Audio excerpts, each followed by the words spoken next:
चांगले असू दे वाईट असू दे, तर कुठल्या जर महापुरुषावर काहीतरी आपण बोललो, वादग्रस्त बोललो की आपोआप पब्लिसिटीमध्ये आणि आपोआप आपण टी व्हीवर, आणि ही एक असल्या लोकांना ही झाले ज्यांना कशातनंच काही साध्य होत नाही. मग कुठं छत्रपतींवर बोला, कुठं संभाजी महाराजांवर बोला, काहीतरी इतिहास जुना जो आहे तो बाहेर काढायचा, तो मोडून तोडून पुढं मांडायचा लोकांच्या पुढं, आणि त्याला कुठले तरी वेगळेच ह्याचे दुजोरे द्यायचे, आणि मग ही एक फॅशन झाली. आता ह्याच्यावर एकच आहे की कुणावर तरी कडक कार्यवाही होऊन एक उदाहरण झालं पाहिजे की बा हे प्रकार छत्रपती शिवाजी महाराज असू देत, संभाजी महाराज असू देत, नाहीतर देशाच्या स्वातंत्र्यामध्ये असणारे सर्व महापुरुष असू देत, ह्यांच्यावर आपण बोललं की कार्यवाही कडक होती.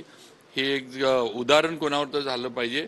आणि नाही, त्यांना जे काही असेल त्यांना थोडे दिवस जेल असेल किंवा अटक तर होतीच, पण जरा जेल बिलमध्ये बसले. कारण काय होतं, लगेच कोर्टात हजर केले की कोर्ट त्या म्हणजे काय फार न घेता त्यांना जामीन देऊन टाकतं. मग कायदा थोडा असा पाहिजे किंवा अजामीन पात्र असला तरी 4-2 दिवस जरा जेलमध्ये बसले ही अशी लोक, ही कुणी काही बोलतं, तर मग जरा अद्दल घडल किंवा जेलचं काय तिथला हाल हवाल आहे तो पण या लोकांना कळेल. म्हणजे बाहेर आल्यावर त्याच्यावर पण जरा बोलू दे ना, मग त्यांनी आधी जेलला जाऊन येऊ दे, मग बोलू दे त्यांनी. नाही, कायद्याचं महापुरुषांच्या बद्दल जसं आता शक्ती कायद्याचं म्हटलं आपण तसं प्रक्रिया चालू आहे.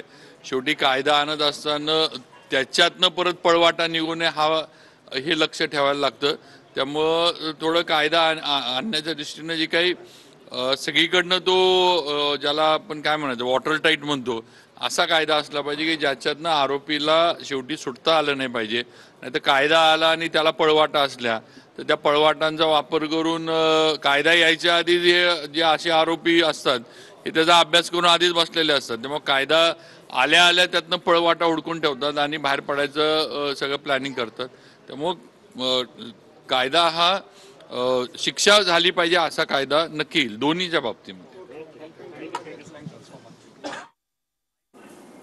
तर आपण पाहतोय आरोपी सुटता कामा नये असा कायदा केला पाहिजे असं शिवेंद्रराजे भोसले या ठिकाणी माध्यमांशी बोलताना म्हणाले.